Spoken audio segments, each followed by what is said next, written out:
Welcome to the Real Film Nerds Podcast.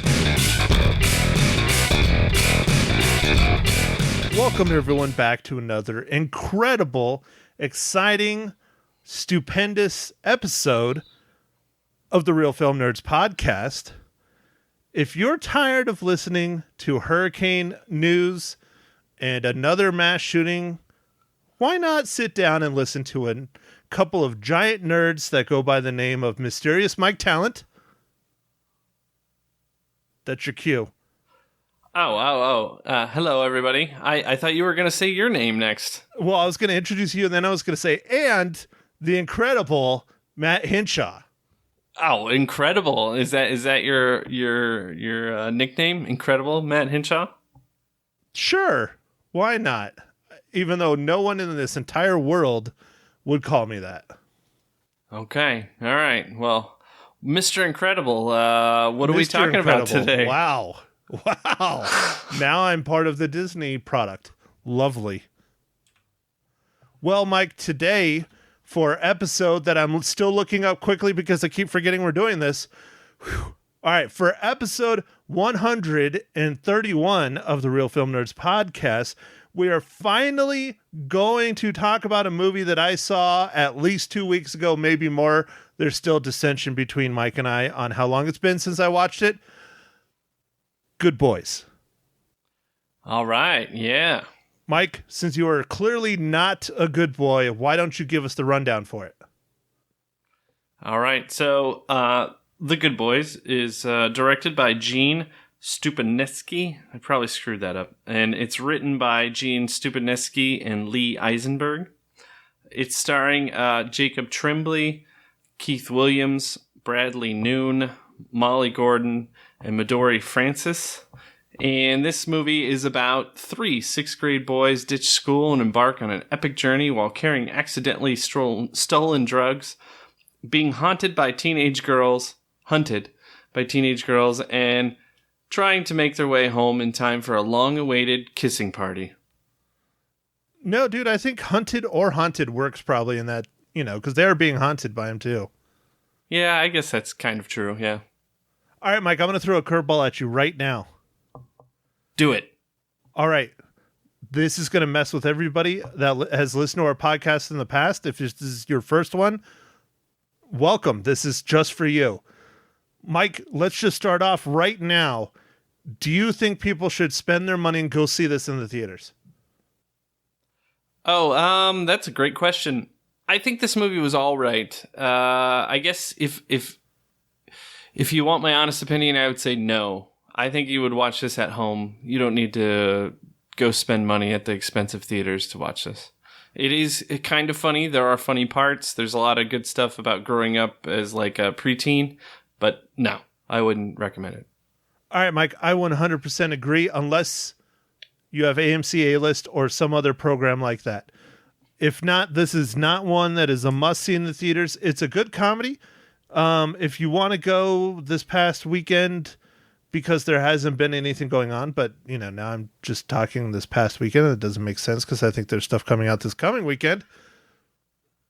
Maybe it would be worth it, but again, I don't know. I think just keep your money to yourself and wait until it's on Netflix or Hulu or Disney Plus or Prime, CBS Now, or whoever the hell is going to get this one. So, all right, Mike, I know that's the curveball, but I just wanted to get that out there for our wonderful listeners. So let's go ahead. Let's start talking about it. All right. So, Matt, when you told me about this movie, I was kind of excited about it. It was a Seth Rogen produced movie, and he's kind of been on a roll lately with a lot of the things he's been doing. And it was kind of like a, I can't even think of the movie, Bad something. Superbad, kind of, but for preteens. I was like, okay, cool. So let's go watch it. And although it is somewhat like Superbad with preteens, it also kind of reminded me of American Pie with preteens, because they kind of had this like thing that they were doing, and there's this camaraderie between these. In this movie, 3 kids, but in American Pie it was 4 kids, and Superbad I think it was just two guys. So, they kind of have this adventure. This is just kind of like an adventure movie. And it was pretty good. There was some funny stuff. I enjoyed a lot of where they didn't know a lot about sexual things and they kept discovering stuff. And it was just funny because, why would they? And I liked how they introduced all this stuff, like the CPR doll, Matt, was my favorite. Yeah, that was bad. That was pretty funny. But that's probably the biggest benefit this has over... I don't want to say over Superbad because nothing could touch Superbad, even though this was done by a lot of the same people. I still feel Superbad is better, and this is an attempt at Superbad. But it doesn't have quite the same magic. The biggest thing is that the young kids don't understand a lot of things that they've been told or have seen or are witnessing or whatever. And that's like the same joke that keeps happening like over and over and over and over and over again. But it's hilarious because of the different things they use. Like there's the weapon section that was pretty funny. Yes, that was very funny. The CPR doll was another pretty funny part without ruining it. But that's the one thing that they kept using like over and over and over. It it was fun. It was an okay film. It wasn't my favorite, especially not done from these guys. Now, if you compare it to some of Seth Rogen's more recent work, I think this is definitely more on track. Like Sausage Party, man, I had a hard time watching that. I thought Neighbors, the first one, was really good. The second one I thought was not great. I mean, It was okay, but it wasn't as good as the first one. I think this is more along the lines of the Seth Rogen group guys, whatever, getting back to kind of their roots. Yeah, I thought this was pretty funny in some parts, and I applaud them for actually making the kids more like, I think, kids. Because it showed them like their how naive. Yeah, I didn't know. Yeah, how naive they are with the various different things of life and stuff. But it was funny because I feel like those were more the normal boy like stuff. Like it was more realistic than any kind of like, I don't know, Disney preteen boy or whatever. They're going to be like perfect kids. And these kids were like, they weren't bad kids. They were just, they just had different things. They were going through stuff. They're trying to date girls and they're playing card games, and it was good. And I really like the bully thing that they had in there. I don't know if that's a true thing, but I feel like it probably is. I thought it was really cool, even though it was like no one used it. I thought it was really cool. Well, and then I don't want to get into spoilers, so I'll leave that alone. Another one of those little parts where it's in the trailer, so I'll say it, but it's where it's the young guys trying to figure things out is when they're trying to open the bottle of Chewy vitamins, or at least that's what they think it is. And they're sitting there just trying to open it for like 5 minutes, and then they just all give up. That was pretty funny. That was funny. That made me laugh quite a bit. I mean, there are quite a bit of funny parts in this movie, but I feel like as a whole, it didn't quite flow. And I don't know. Maybe it's just because I was expecting maybe a little bit more. It just didn't seem like it had quite that perfect, I don't know, magic of some of the other movies. Like Superbad was really good. But I think some of that was some of the chemistry between the characters and stuff. And although I did believe the chemistry between these three kids, it was still, I don't know, something about it wasn't quite fitting, at least for me. Yeah. No, they had really good chemistry, and I have to hand it, one of my favorite performances in the entire film was Keith Williams as Lucas. I thought he just did great. He was hilarious. He was the sweet, honest kid that kept, having shit go south, basically. Oh, he was so honest, almost to a fault. It was quite funny. Right. And I just thought he just knocked it out of the park. And then obviously the kid that played Thor was pretty funny too. But there was some times where it was like, it wasn't as good as Keith Williams. I'll put it that way. Yeah, I definitely think Keith Williams' character was really good, and he did a great job of pulling it off for all the different things without saying too much. But yeah, so this movie, while not something that I would recommend to go see in the theater, was pretty fun. So when you get a chance to see it on one of the streaming services or whatever, anything that you have, I mean, soon we're about to have like 45 of them, so good luck. But that's a whole different thing. Dude, that's a conversation we could do 2 or 3 podcasts on. It's getting freaking ridiculous. It's out of hand. Well, yeah, and it's just about to get so much worse with Disney Plus coming in and various other vendors. I think NBC is launching something. Like, there's just going to be, yeah. Well, they're doing that HBO Max or whatever that's coming down the pipe. Have you heard about that one? Yeah. AT&T is coming out with HBO Max. There's some NBC one. I don't know what it's called. If it's just called NBC Streaming or NBC Live, or I don't know. They seem to try and come up with these names, and it's like Disney's is Disney Plus.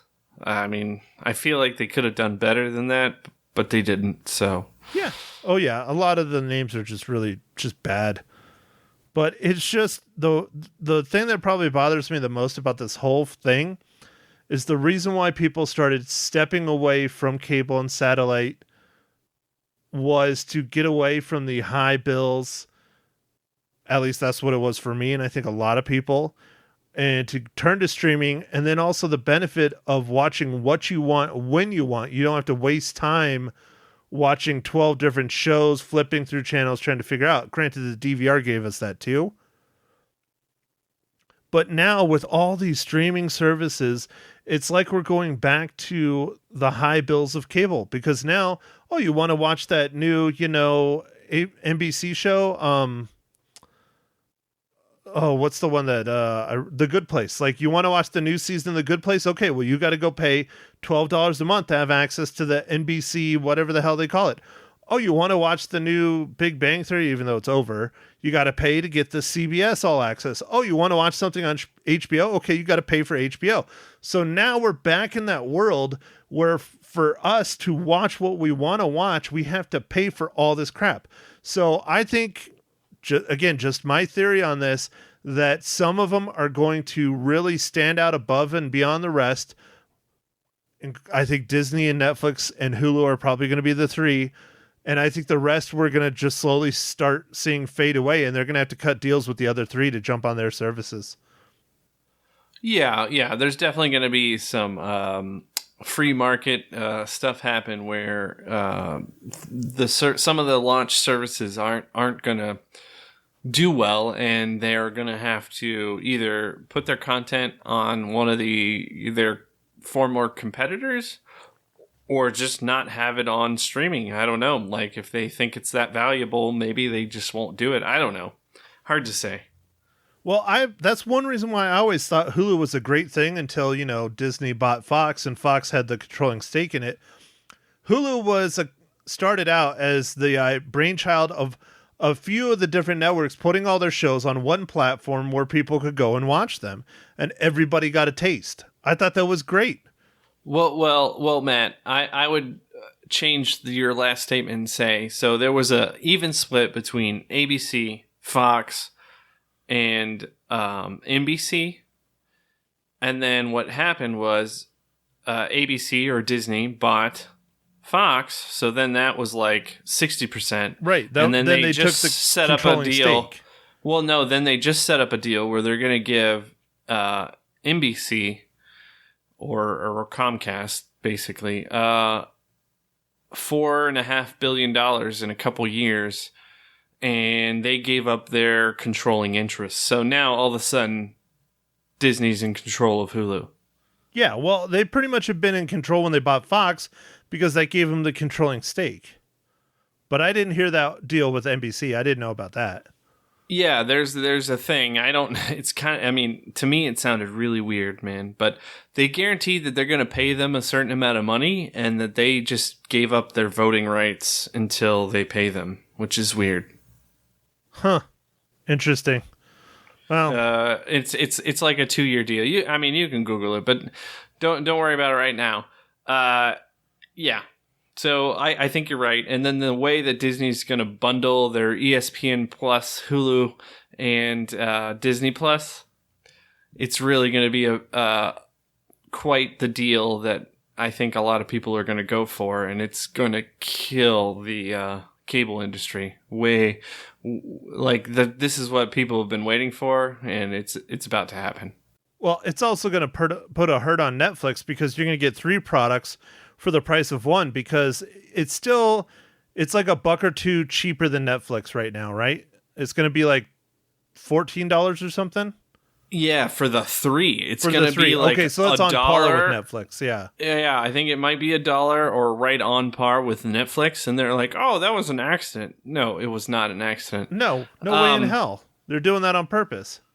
But we all know what's going to happen. They're going to get all of us to subscribe to it in a year. Maybe they'll wait 2, and then they're going to jack the rates. Oh, of course. And then After you can't live without it, kind of thing.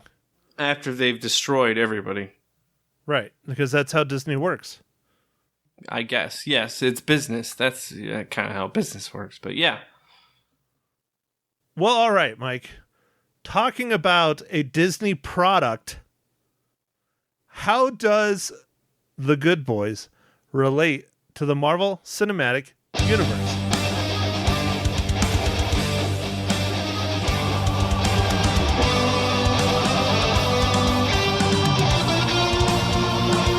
Oh, Matt, I'm glad you asked. That was a good segue, or about as good as you could get.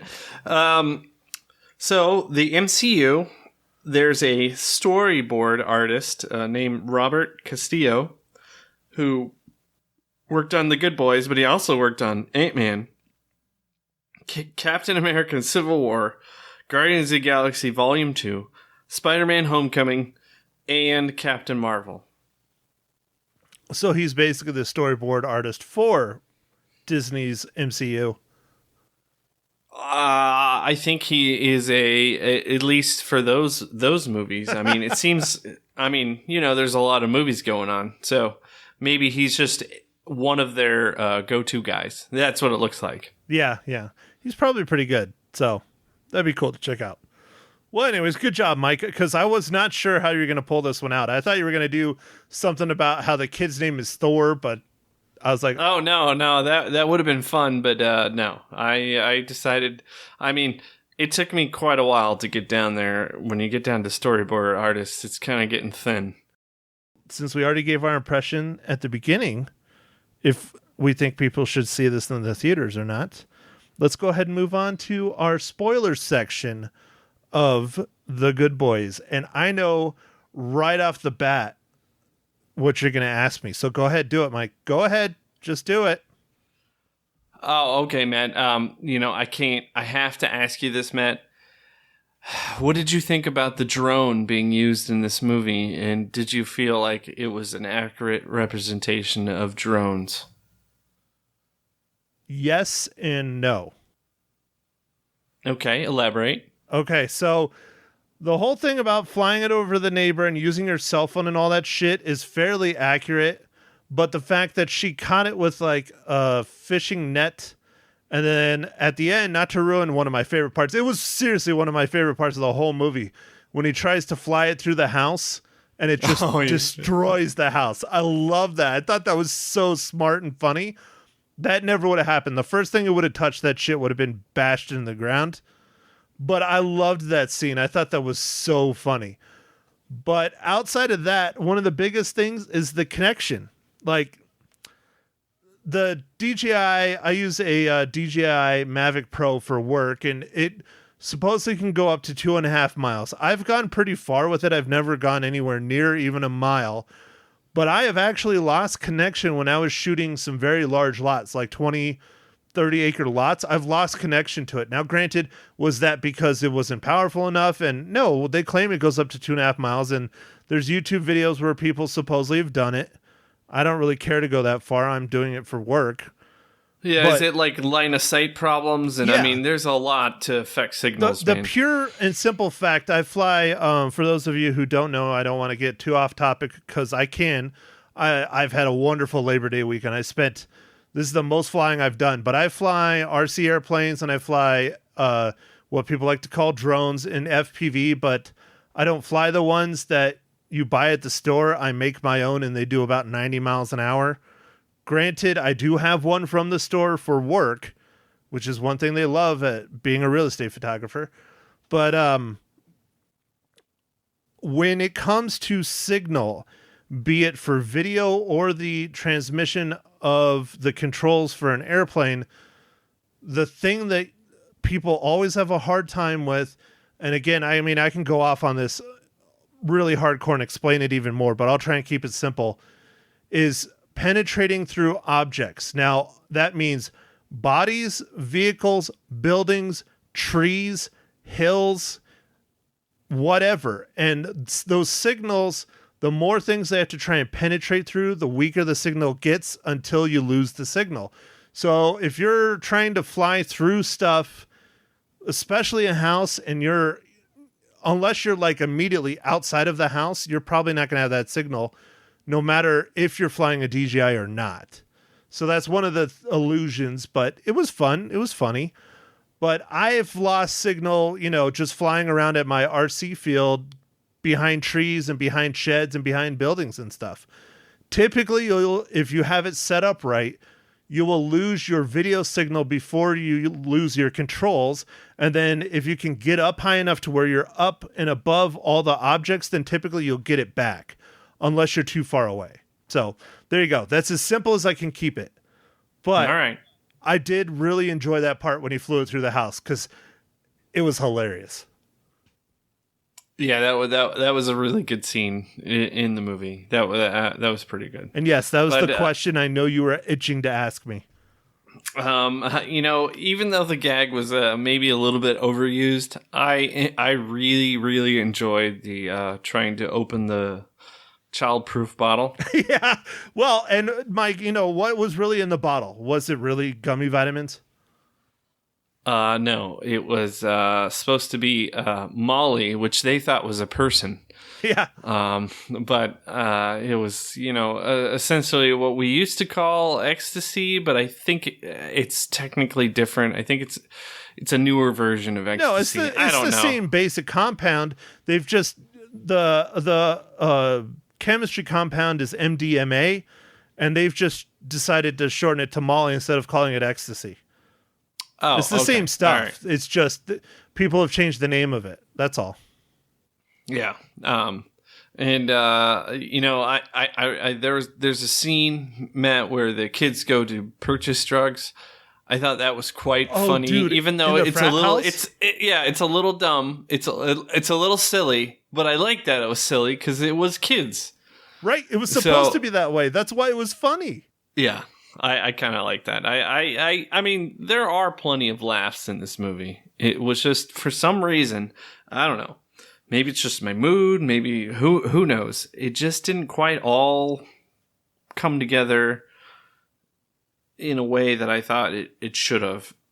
Even though there is a lot of like growth with the kids and stuff. Like the end was pretty fun as well. The very ending, because they somewhat grew apart, but then they were still like friends and stuff, and it was kind of cool. Well, the funniest part of that too is how they released they actually say the timeline, and it's like, yeah, man, it's been a hell of a month. It's like, what? Well, yeah, of course. They grew apart in a month. But yeah, that's very realistic though, because when you're a kid, time seems to take forever, and then when you're an adult, it seems like time's always burning your ass. It's so fast. Yeah, it definitely moves so much faster as I've gotten older. Man, it's almost Halloween again. Holy crap! What happened to the rest of the year?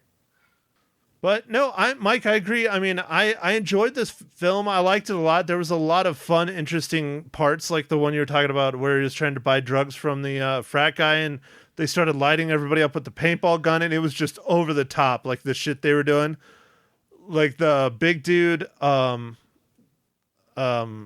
Lucas, played by Keith Williams, he like throws like a college kid like over his shoulder, but it's just because they made it look like he just bent down and like hit like an angle, and he just hits him right to throw him over the shoulder. It was just fun and silly, and they knew exactly what kind of film it was at that point for sure. Yeah, no, it was definitely silly because that scene could have been way different, but I liked how they did it. I thought it was fun. No, it was a lot of fun.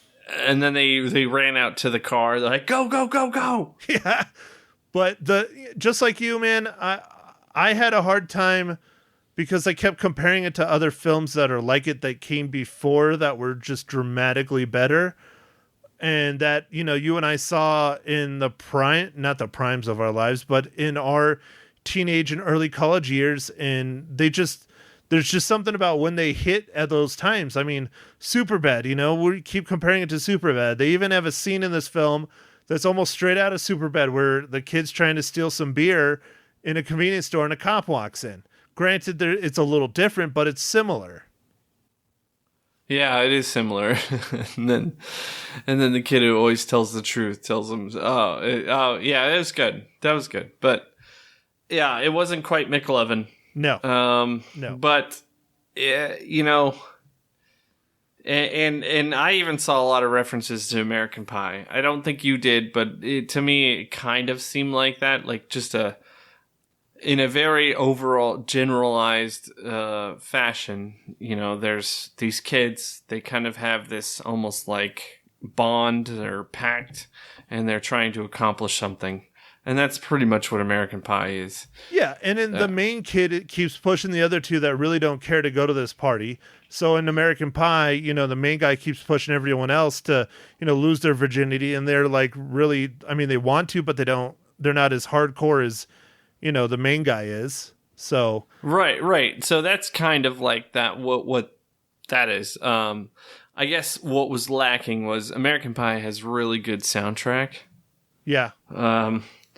I don't know. This one was okay, but I don't remember any like crazy. Like sometimes I think it's just the music. The sounds are just like, I don't know. I really like the American Pie soundtrack, and it's probably because it's like Blink-182 and like all these like, I don't know, groups that were pretty popular right at that time. You also got to think about the time when we saw American Pie, Mike. We both were seniors in high school. I remember we saw it our senior year, and it hit us a lot harder than the kids that were younger than us and older than us, because I mean, it was like a parallel of our senior year on a lot of levels. I mean, it was, but it wasn't. Clearly it's a movie and it's silly, but that, we should do that, man, because I haven't watched that movie in forever.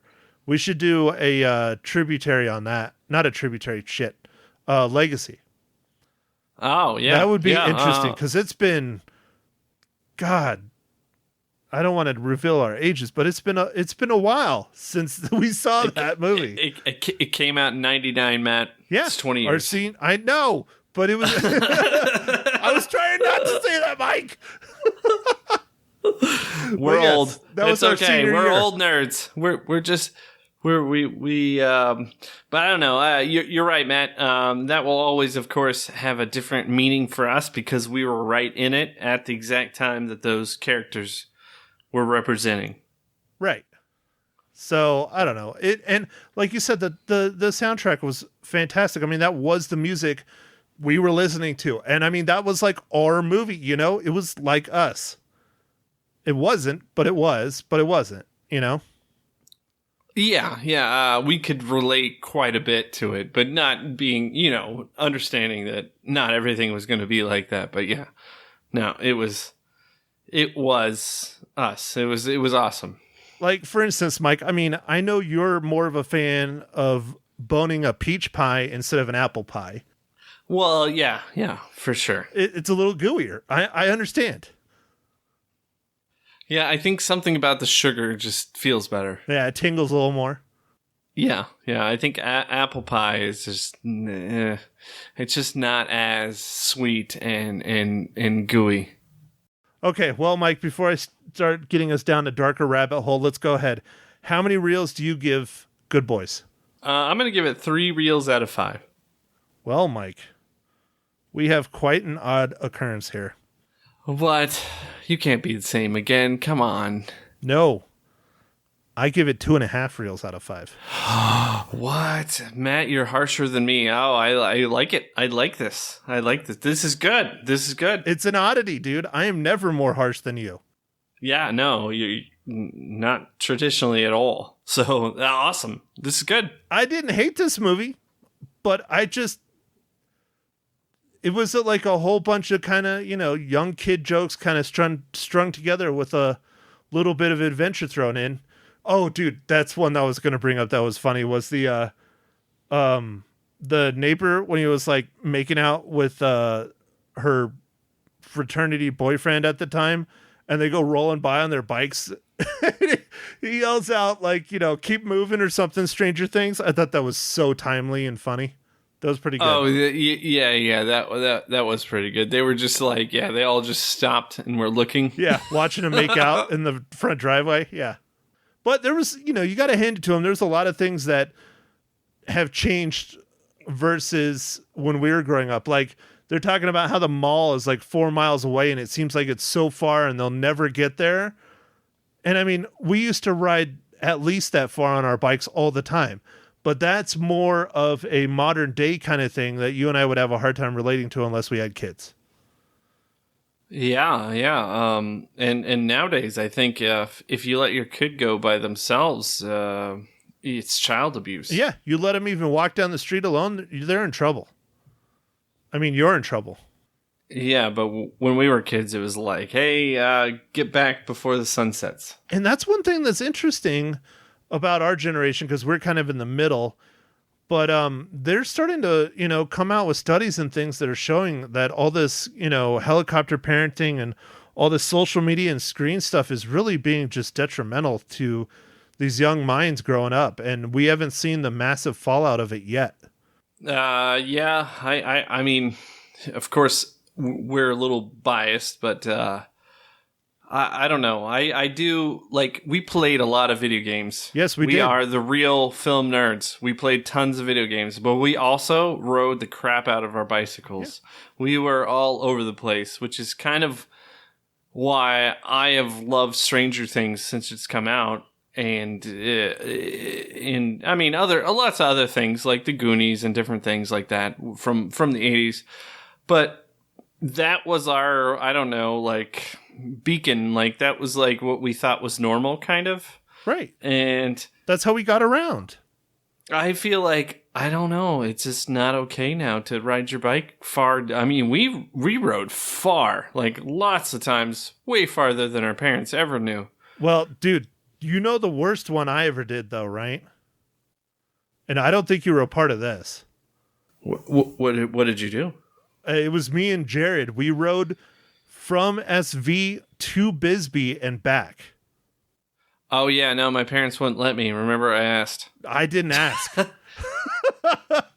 I just did it. Jared and I just did it. But Matt, we also did something really dumb. Remember when we rode up in the mountains when it just snowed really bad? Yeah. And we got stuck and we had to call your mom to come get us. So like way up in the mountain. Oh yeah. On the cell phone, dude. That was pretty bad. Because we had gotten wet and then we started to get really cold. Yeah, we had to call your mom. It wasn't just the snow. It was rain that turned into snow and then sleet. And we were just like frozen solid. So we did some stuff too. But yeah, we always did dumb shit. But we rode a lot. I mean, I exercised, like, I didn't realize it was exercise, I guess, as a kid. I just was like, this is how you get around. Yeah. It was transportation. It wasn't exercise, it was transportation. I mean, one of the most vivid for me was how many times we would ride to I think it was Smith's back then, and then it turned into Abco, and then it's Food City now. But we would literally, on the other side of town, had the only Mortal Kombat arcade machine. And I think it was Mortal Kombat 2 or 3. And we would ride there and play that shit all the time. All the time. And it was nothing. It was no big deal. Yeah. I remember we also rode to Hastings all the time, which was not as far, but it was pretty next close to it. Close to. And we went all there all the time, which was our movie rental store, our Blockbuster, essentially. So anyways, I don't know, man. It's just, that's a whole thing that kids today are missing out on. And I don't want to blame it 100% on technology and the internet, because we had it back then, just not at the domination of life as it is now. I mean, I can't even imagine if we had smartphones back then. It probably would have turned out like what it is now. But I think it's a combination of things. I think it's a combination of, there's more stories of mass shootings. There's more stories of all these horrible things going on. Kids being kidnapped, molestations, all that shit. I don't think there's any more of it than we've ever had. Shootings for sure. But, kids being kidnapped, molestations, all that shit. That shit happened in the 80s and 90s and the 70s and the 60s is, same as today. I just think you hear about it more now. Yeah, unfortunately, yeah, I think that's true. We just hear about it more because we're more connected, and then they highlight that stuff. And then we have this 24-hour news cycle and all this. Things are different. Things are different. And it scares the living hell out of the parents because they don't want their kids to be hurt, which I understand. If I had kids, I wouldn't want them to be hurt either, but I still would want them to have that experience because I feel like we had that step up where even when we're out mountain biking in the mountains and even if we didn't have a cell phone, I mean, luckily, my mom forced me to take the really expensive one we had if we were going somewhere far. But, I crashed into trees. I cut myself up, all kinds of shit. And you had to figure out, okay, well, do I waste the money and make the phone call or do I suck it up and, have some, cloth with me and clean it up and just keep going or what? Kids don't do that today. Yeah, I definitely remember going home and be like, Mom, I crashed on my bike. And she's like, oh, I'll clean it out. And I was like, oh, no. And it was going to be terrible because she'd scrub it out and then put hydrogen peroxide or alcohol all over it. But, hey, she wasn't mad. It's part of growing up. It made you tougher. But that was the thing. It also made you kind of think, shit, don't get me wrong. There's a few times where, I think Wyatt broke his arm once when we were mountain biking. He might have, yeah. He either broke it or it was like a hairline fracture. And when he got back, they took him to the hospital. I don't remember, but it was something. He really hurt himself pretty bad. But again, until we finished up and he went home and, but I don't know. It was just different. So. All right, Mike. Well, I don't want to get too off topic. I mean, we can reminisce about our childhood all day long. Let's go ahead.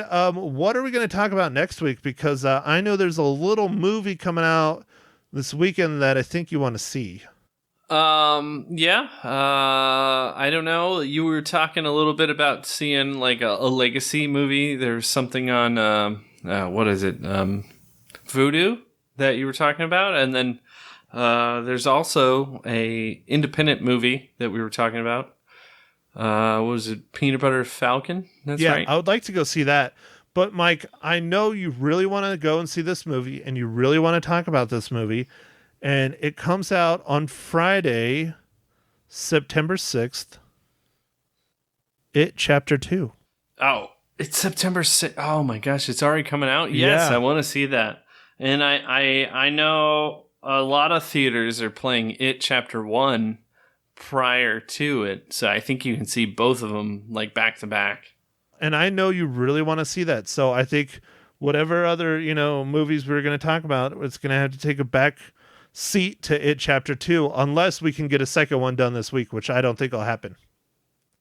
Well, we'll have to see, Matt. I can't guarantee anything, but yeah, It Chapter 2 is definitely going to be high on the priority list. The first one was awesome, so I feel like as long as they didn't do anything dumb, this second one looks good too, and that would be great. Well, let's do that. Let's plan for It Chapter 2.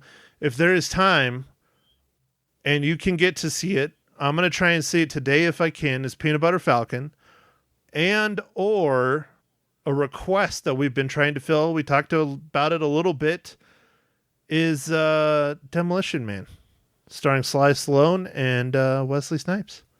That's a request in our Legacy Cast world. Yeah, that's a fun one too, and I would love to review that as well. So, so many movies, Matt, so little time. I know, man. We'll get it, though. We'll get it. I know. So let's do that first, though. Priority 1 is It Chapter 2. Priority 2 is Peanut Butter Falcon, if we can do it. If you can do it, because I know you might not have it. I was shocked to find out that we got it here, so I'm going to go see it while we still got it. I'm going to try to. And then if you can't get to Peanut Butter Falcon, then we'll do Demolition Man as our other one, because, that's available on the streamings. Oh, shit. Another one I forgot to promote a little bit, and I talked about it. It is a Prescott-based movie. It was filmed here. A lot of it is Wishman is finally coming out on streaming and on DVD and Blu-ray. Oh, awesome. All right, yeah, we've definitely got to do that one. Right, and I do not know if it's going to be like on Amazon or something like that. I'm friends with Frank Shankowitz, the guy that it's based on, and he posted that it's coming out and all that stuff, and it's not finally. I mean, the movie came out in like June, I think, so that's actually pretty quick for it to be already available in September. But it's an independent. I know you didn't get it over there. We had it over here, but even over here in Prescott, it was sparingly. I mean, they had like 1 or 2 showings at Harkins at like 11 in the morning during the week. So I never got to go see it in the theater. But I really would like to sit down and talk about that one or review that one, especially since I'll be able to tell you exactly where like all these scenes take place. It'll be fun. So that's coming down the road once we find out where we can get it and watch it. But I know it's coming out this month in September. Okay, cool. Yeah, I'm down for that. We'll figure it out. We'll squeeze it in. We'll get all this stuff. So, all right, Mike. Well, you know what? I think that's it for me. Do your thing. All right. Well, thanks for listening, everybody, and we'll catch you on the next pod. Thank you for listening to The Real Film Nerds. Now, don't forget to follow us on Facebook, Twitter, and Instagram at Real Film Nerds. Now, go out and catch a movie.